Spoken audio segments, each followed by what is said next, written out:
Meet Abby Williams. Her official title is Colts Administrative Assistant. People just kind of say you're his Twitter queen, so I guess that's my unofficial title. Abby had interned with the Colts and was looking for a job when she saw an opportunity with the way the team interacts with Colts fans on Twitter. I'm more of like the younger age, like I know social media, why don't I just try to kind of take this under my wing? So I kind of started doing my own strategy of it, and then that was basically kind of my job. It's a job Abby helped make for herself and has been busy with ever since. She plays a big role. Abby, who is a college basketball player, plays a role but isn't Irsay's ghost tweeter. I said, okay, you know, I'd be willing to do this, but only if it's something that I enjoy doing, and only if it was really me and being sincere about it.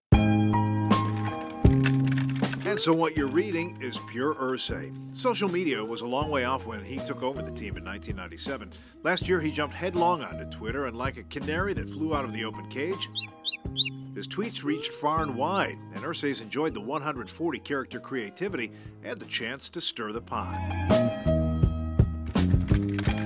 We're still in the entertainment business. I mean, this is about storylines. Sometimes the story is from the team owner tweeting stuff like what players are out for what game, but you'll also get other insights into Jim Irsay, the spiritualist. We're not human beings having a spiritual experience, but rather spiritual beings having a human experience. Or the musician tweeting Neil Young lyrics. The pages in this old book. Then there's Ed Denny's having some brekkie. Get on down here and I'll buy you some bacon and eggs and whisper about the fables of Reconstruction. So I'm not going to put out meaningless stuff, a bunch of bland, vanilla stuff that anyone could read anywhere. Irsay and Abby each have their own Twitter page. Abby's the contest administrator. Jim puts out contest trivia questions and ponies up the prizes.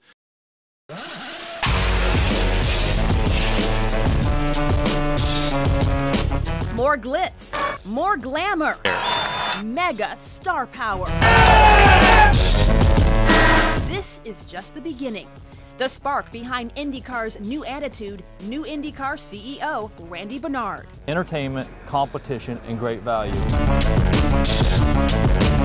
Those are the three pillars taking Indy racing excitement and the fan experience to a whole new level. And this is familiar territory for Bernard. He took the reins of the Professional Bull Riders, the PBR, from its inception in 1995, turning a $20,000 investment into one of the hottest, fastest-growing, multi-million-dollar sports empires on the planet. Today, 3 major networks, 100 million viewers, 85 countries. When you start with 20,000 and you sell 65% for 100 million, I think that would be my biggest accomplishment. It was built around the Cowboys and as an athlete, and how we were able to change the perception of how mainstream looks at Cowboys. And there's a lot of similarity here. Bernard's bringing that same ingenuity to IndyCar. Here's the secret.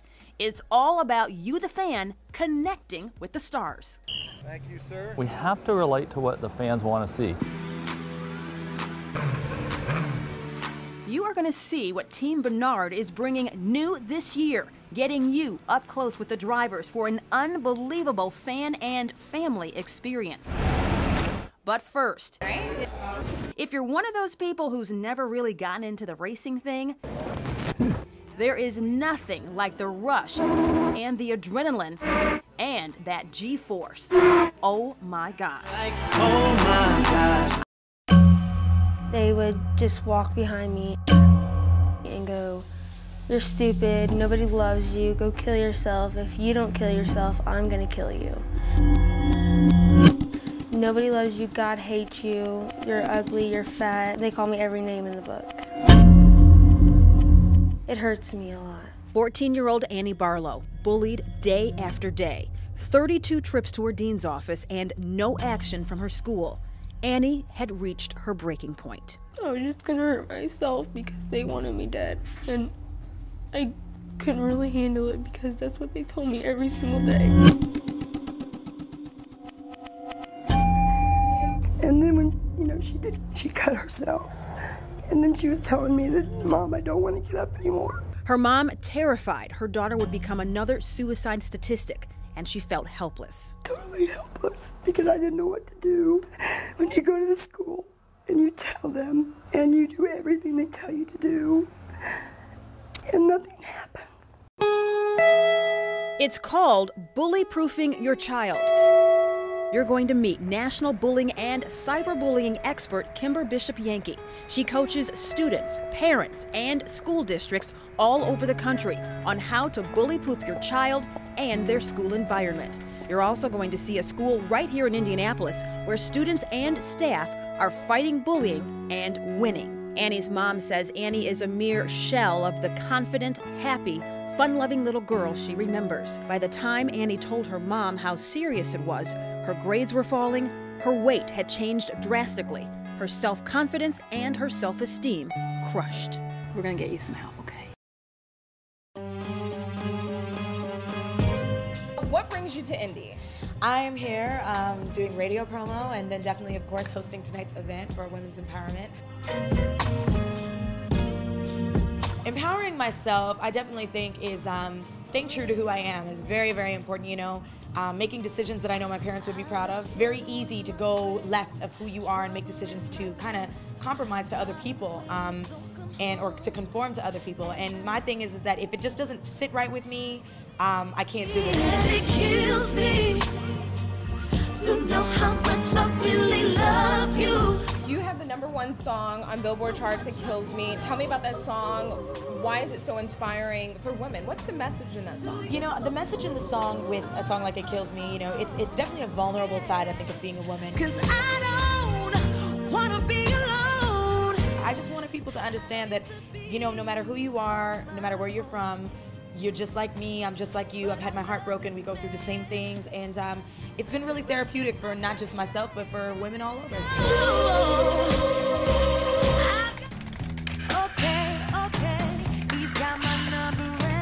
I promised I would ask this. Got some questions on Twitter, asked folks what they wanted me to ask you. One of them was, is she single and does she like tall, handsome, intelligent men? Who doesn't?